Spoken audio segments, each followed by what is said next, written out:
Hey, this is Chris Goff, and I'm on my way to work, and I'm going to be putting together this presentation about giving you some tips and some of my personal experiences to help you get started investing in real estate and do it the right way starting off. Now, if you haven't already subscribed to my YouTube channel, go ahead and do that now, and let's do this. All right, back in the office now.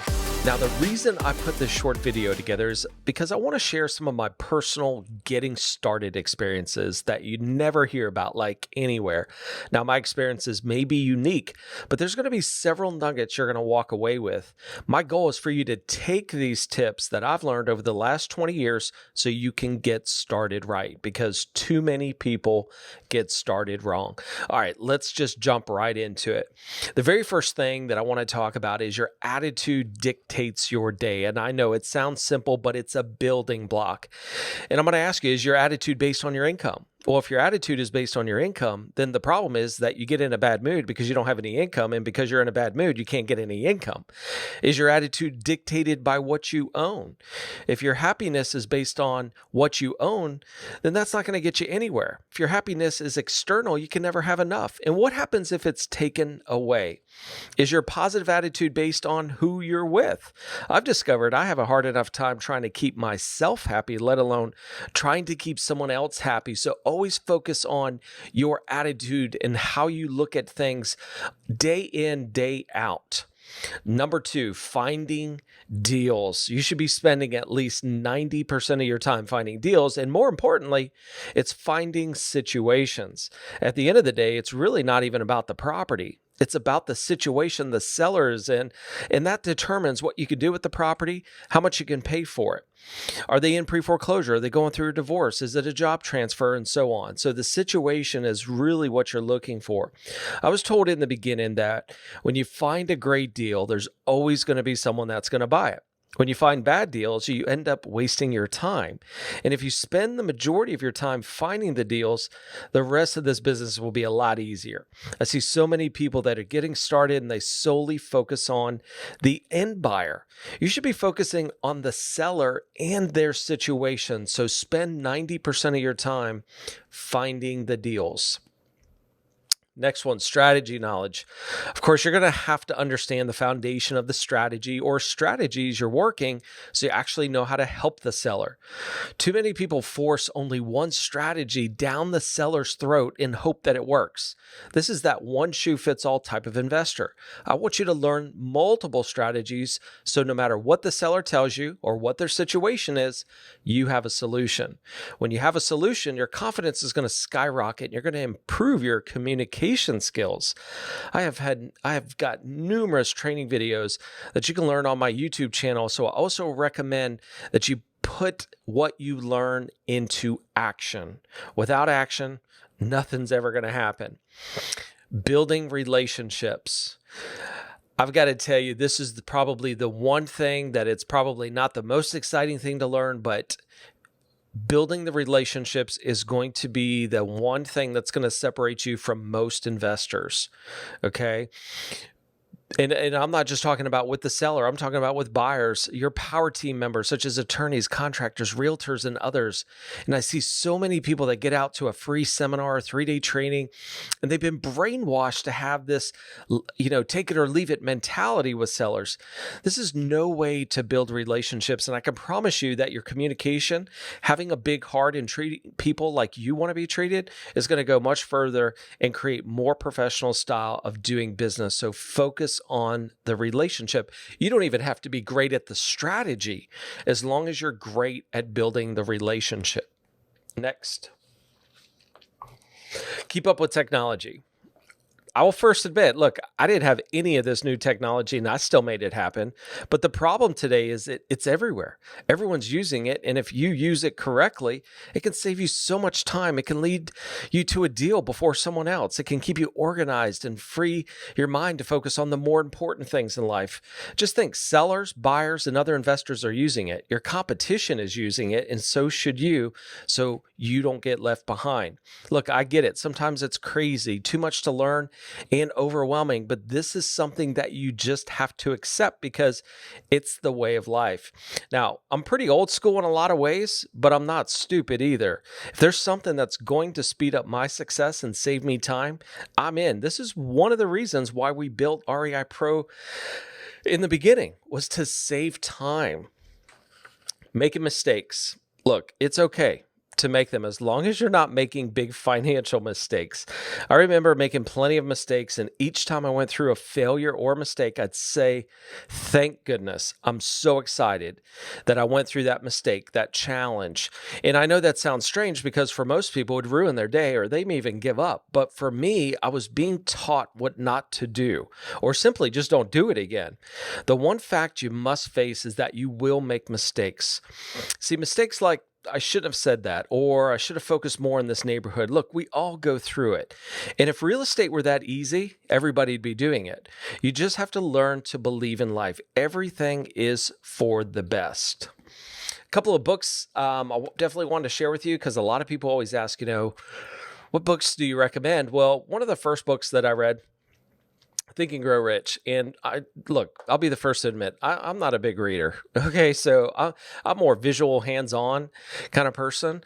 And I could tell you, I've read this book so many times that it really started to change the way that I looked at things. My next book that I'm going to push out there is Maximum Achievement by Brian Tracy. And that was another really good book for me that, and keep in mind, it had nothing to do with strategy, but I had to I learned pretty quickly that if I don't change the way that I think, it doesn't really matter what I'm going to do. No matter if it's in real estate or being a doctor, I need to change the way that my mind was, how I thought, how I looked at things. And that totally helped me when I started to learn about the real estate part of it. So, and being very fortunate to be interviewed down the road just a few years ago by Brian Tracy, was pretty awesome, and totally look up to the guy, one of the nicest people I've ever met. And so there's a couple of books that I would highly recommend. You can get them on Amazon fairly cheap if you haven't read them already. And I'm going to leave you with this last one here is never give up. Sometimes you won't see your immediate efforts pay off. It's like planting a seed. You have to let it grow, and in the near future, you're going to see the results. But you have to keep planting those seeds. Too many people they just give up before they ever see the results. And I remember years ago, I was about 26 years old, which was quite a few years ago, actually, and my business was taking off. Heck, I was averaging 5 to 7 deals a month. So I started playing golf more. I bought a brand new BMW, and the next thing I know, I didn't have any more money. I was so stressed about paying my bills that I did nothing. I just sat there trying to figure it out. It was that moment of time that I understood is like, you can't take this business for granted. The deals won't magically show up in your driveway tomorrow. So I headed out the door at 5:30 in the morning, and I did what I did best, and that was go out and find deals. Well, about lunchtime, I said to myself, well, even if I found a deal, it's not even going to close, by next week. It would be weeks down the road. And I needed to make $1,000, which to me is like nothing today. But back in the day, I was so stressed about paying my bills on time because that's what my parents taught me. And as soon as I thought that, my cell phone rang. And it was an investor that had sold houses to in the past. And he said, hey, Chris, hey, I just owner financed this mobile home and I need a lot to put it on like ASAP. And I'm like, okay, well, where does this person want to live? And he gave me the general area. So I ran over there really fast in the BMW and I found 3 vacant lots. And I come home, and of course, back then you had to log in, get on the tax assessor website, hope that it was there. And I found the owners. I found 2 of the 3 phone numbers. Thank goodness, because it was very difficult to actually find phone numbers back in the day.